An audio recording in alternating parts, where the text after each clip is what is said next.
ลโลสบายดีทุกคนพบกับบีอีเลเดอร์กับ2สกายบีมู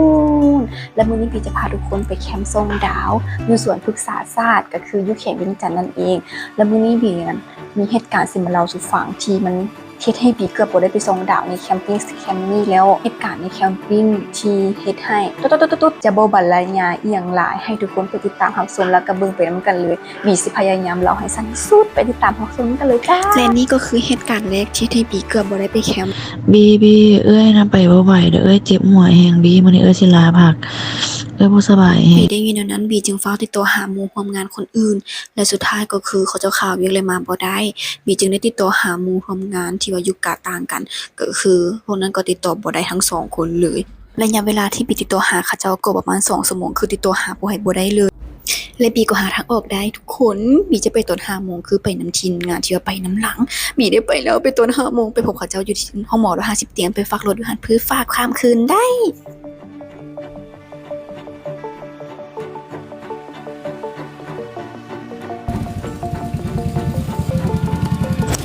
คืนได้ตัวหลังจากที่บีฝากรถเรียบร้อยแล้วบีก็ไปยืนหาอ้ายเพิ่นอยู่หน้าทางพอ5 นาทีอ้ายเพิ่นก็มาฮอดแล้วจะสบายดีเกือบบ่ได้ไปได้ไปน่ะเขาเรียกแถวอันบอนตูบหลายๆนะพวกไอ้ทายแถวนั้นแหละแคมน้ำของแล้วก็มันจะอันเน่งใส่ฝามันจะเน่งใส่ฝาเมืองไทยอันนี้บ่ได้แล้วเดี๋ยวนี้แข่งไฟหลายคน คิดว่ามื้อแลงนี่ทายเห็นมิกกี้เวย์บ่เบิ้งกี่เฟื่อนี่50เด้อก็บอกเจ้าละคือเจ้าหัวเจ้าของหมาจนไอยังมาค่อยละงึดมาค่ะคนนี้ไปทำมันเนื้อแตกเลยเห็นยังบ่ฮอตแล้วแต่ตัวนี้คืออาบน้ำบอกว่าสิได้อาบรอบ2โนหัวหักแล้วอาบคนเดียวพอแล้วเต้นโอ้เราเต้นใหญ่หรือเต้นน้อยเต้นน้อยแหละแค่นอนคนเดียวกลางกันอีกก็ได้ถ้าเต้นใหญ่แล้วครึ่งออกน่าจะได้ไม่ได้สองกันขอบใจ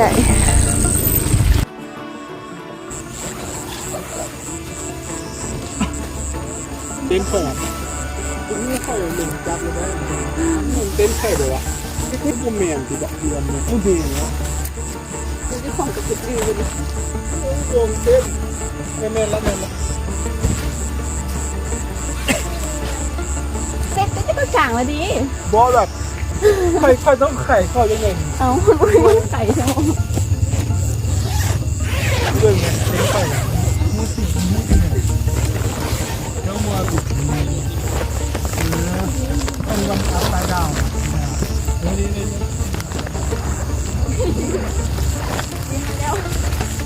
คนผู้เดียวนอนเป็นไง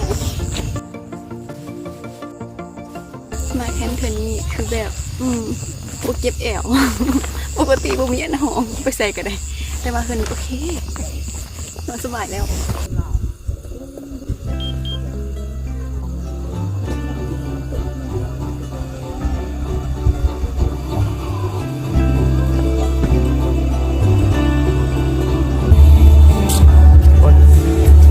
จะถ่ายปะ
ฝั่งเราเลย นี่ทุกคนมาก็เขาจะปิดไฟมันรู้สึกว่าได้ฟิลมาเบิ่งดาวขนาดเลยอะ ในความจริงแล้วมันบ่เป็นเดี๋ยวนั้นทุกคนเป้าหมายของเฮาคือการมาส่องดาว แต่สุดท้ายคือท้องฟ้าบ่เปิดคือนี้เฮาได้หาฮอด4โมงแล้วก็บ่ได้ส่องดาวเลย หลังจากนั้นเฮาก็ได้มานอนเบิ่งเศษเสียของดาวแทนแต่คือกินบ่พึงประสงค์โอ้ my god เฮ็ดกับบ่ค่อยฮักเธอ สุดท้ายดิบ่ไหวแล้วมันกินขี้หมูไปแยกย้ายพวกเจ้าบ๊ายบาย หลังจากแยกย้ายแล้วค่อยก็มาฟังเสียงโกนต่อยกๆมาฟังอาจารย์พีซิกเล่าเรื่องดวงดาวต่อหลังจากนั้นก็เข้ามานอนจ้า ไปมื้ออื่นเจอกัน ฮัลโหลสบายดีทุกคนเช้านี้ได้นอนตอน4-5 โมงบ่ได้เบิ่งดาวดอกบ่เห็นดาวพร้อมแต่ว่าเฮาก็ม่วนกับการได้ลมกับหมู่ใหม่รู้สึกว่าเมื่อคืนนี้สุดยอดรู้สึกว่าม่วนหลายถึงว่าจะบ่ได้เบิ่งดาวแต่ก็บ่เป็นหยังมันบรรยากาศในตอนนั้นเลย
ความจริงคือเหตุการณ์ในคลิปนี้ก็ค่อนข้างที่จะเกิดขึ้นหลายหั่นแหละแต่เฮาจะมาเว้าที่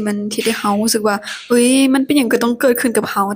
เหตุการณ์แรกก็คืออาบน้ำบ่แล้วไฟก็ดับคือน้ำบ่ไหลเฮ็ดหยังก็บ่ได้ยังดีที่มีคนอยู่เนาะใครบ่สนิทตาคักๆลืมขั้นตอนในการเฮ็ดวิดีโอทั้งที่เฮาเขียนโน้ตไว้เรียบร้อยแล้วคือลืมบ่เจียมมาแล้วสุดท้ายก็คือไปเฮ็ดตัวจริงแล้วก็ลืมทุกอย่างโค้ดพังก็รู้สึกผิดหวังอยู่ได้น้อยนึงเพราะว่าเฮาก็ตั้งใจเพื่อสิมาเบิ่งกาแล็กซี่ก็สิมาส่องดาวหั่นแหละ สุดท้ายคือท้องฟ้าบ่เปิดแต่ก็บ่เป็นหยังข้างหน้าก็จะไปอีกคือเก่าหั่นแหละ พอรู้สึกว่าม่วนแล้วก็แฮปปี้ไปในมิตรภาพในครั้งนี้เลยผู้คนคือเป็นมิตรบ่เคยเห็นหน้ากันมาก่อนแต่ก็มาพบกันในทริปนี้ยินดีที่ได้รู้จักบ่ทุกคนเด้อสุดท้ายนี้ขอฝากติดตาม2ข้อมูลหน่อยเด้อเข้าใจได้ล่ะบ๊ายบายเจอกันคลิปหน้า